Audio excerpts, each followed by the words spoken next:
ಕುಮಾರಸ್ವಾಮಿ ಅವರಿಗೆ ವಿಶೇಷವಾದ ಗೌರವ ಸಮರ್ಪಣೆಯನ್ನ ಮೊದಲಿಗೆ ನಾವು ಮಾಡ್ತಾ ಇದ್ದೇವೆ. ಮಂಜಣ್ಣ ಅವರ ಪರವಾಗಿ ಕೆಆರ್ ಪೇಟೆಗೆ ಆಗಮಿಸಿ ಜನರೊಂದಿಗೆ ಜನತಾದಳ ಕಾರ್ಯಕ್ರಮದ ಮೆರುಗನ್ನ ಹೆಚ್ಚಿದ್ದಕ್ಕಾಗಿ ವಂದನೆಗಳನ್ನ ಅರ್ಪಿಸಲಾಗ್ತಿದೆ. ವಿಶೇಷವಾದ ಒಂದು ಗಿಫ್ಟ್, ಬಹುಶಃ ಬೆಳ್ಳಿ ಗದೆಯನ್ನ ಕೊಡೋ ಮುಖೇನ ಗೌರವಿಸಲಾಗ್ತಾ ಇದೆ. ದೇವೇಗೌಡರ ಸಂಪೂರ್ಣ ಆಶೀರ್ವಾದದೊಂದಿಗೆ ಪಡೆದು ಕುಮಾರಣ್ಣನ ಮಾರ್ಗದರ್ಶನ ನಿಖಿಲ್ ಕುಮಾರಸ್ವಾಮಿ ಅವರು ಮಾಡ್ತಿದ್ದಾರೆ.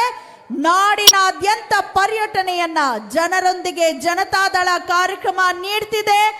ಆಗಲಿದೆ ಜೆಡಿಎಸ್ ಪಕ್ಷದಲ್ಲಿ ಹೊಸ ಕ್ರಾಂತಿಯ ಸಂಚಲನ ಅನ್ನೋ ಮುನ್ಸೂಚನೆಯನ್ನ ಅಭಿನಂದನೆಗಳನ್ನ ಸಲ್ಲಿಸ್ತಾ ಬರ್ಮಾಡ್ಕೊಳ್ಳೋಣ. ಯುವಕರ ಕಣ್ಮಣಿ, ಯುವಕರ ಆಶಾ ಕಿರಣ ಮಾತ್ರವಲ್ಲ, ಜೆಡಿಎಸ್ ಪಕ್ಷದ ಭವಿಷ್ಯದ ಸಾರಥಿ ನಿಖಿಲ್ ಕುಮಾರಸ್ವಾಮಿ ಅವರ ನುಡಿಗಳನ್ನ ಕೇಳೋಣ ಈಗ.